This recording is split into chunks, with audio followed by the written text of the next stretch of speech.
How to use hill charts in Basecamp full guide. In today's video, I'm going to teach you how to use hill charts in Basecamp.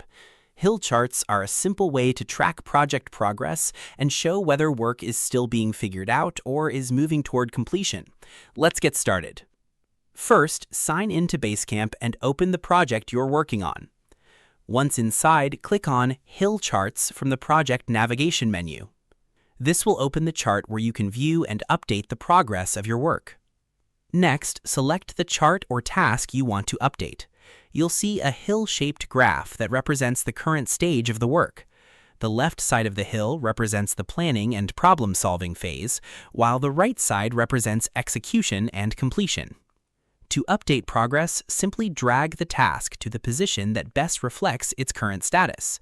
If needed, add a short note explaining what changed or any challenges you're facing. Finally, save your changes. Your team will be able to see the updated progress and stay informed about the project's status. And that's how to use hill charts in Basecamp. Thanks for watching and happy project managing.